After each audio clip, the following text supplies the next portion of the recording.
This video is to help you fail the test. I know that sounds crazy, doesn't it? Why would I ever help you fail a test? Well, I hate to say this, but about roughly 25% of the students actively make a choice that helps them fail the test. And I'm going to show you the choice that about 25% of the students make so that they can fail the test. I want to remove the 25% of you from failing the test from making the choice. So I would prefer that you don't fail the test.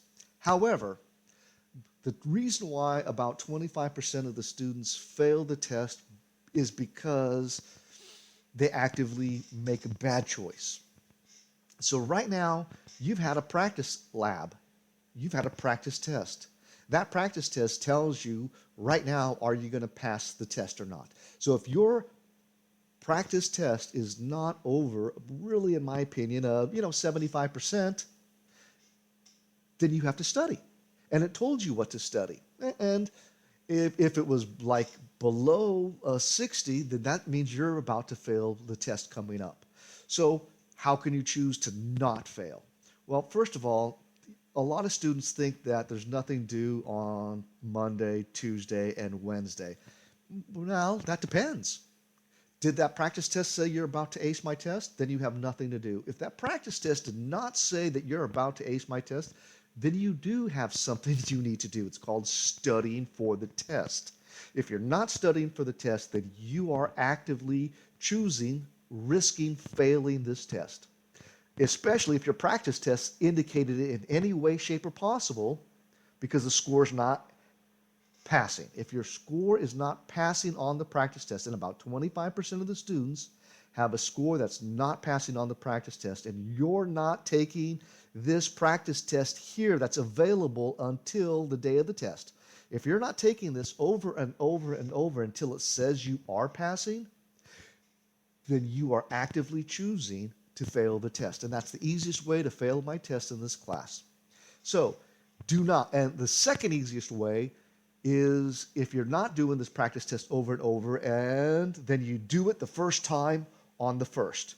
If you do this on the first, right before you take the test, then your score is going to go down on the test. It's going to go down bad. It's going to hurt. It's going to even look worse. Please don't do that.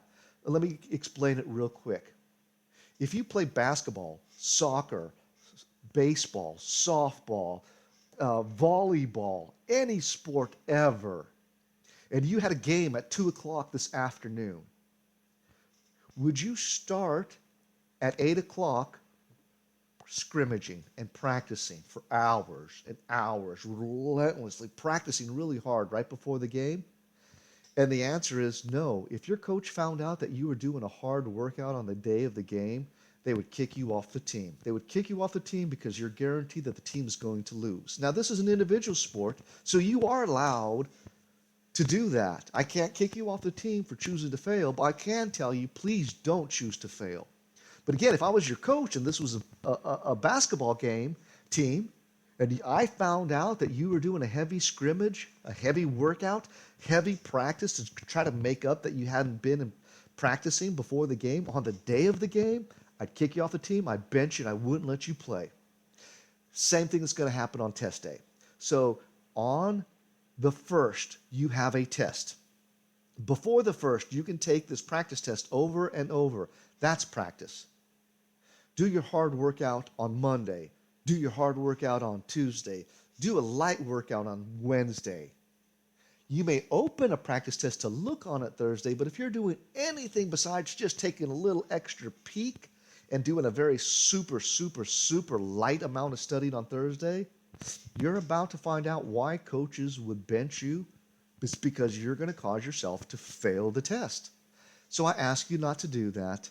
And when you take your test scores and I go back and look at it, the very first thing I'm going to do is student by student, I'm going to look and see what you did to prepare for the test. And if I don't see that you took the practice test on Monday the 29th, Tuesday the 30th, Wednesday the 31st, and you had a low lab test, I'm going to tell you, well, and you ask, what should I do in the future? don't choose to fail my test. And the only way that you can choose to not fail my test is to study my test for my test, and I've given you the tool right here. Click this and keep taking this over and over until you are ready to take the test, but just please don't start this on the day of the test because that's the fastest and absolute best way to make sure you fail my test. If you have any questions, please let me know.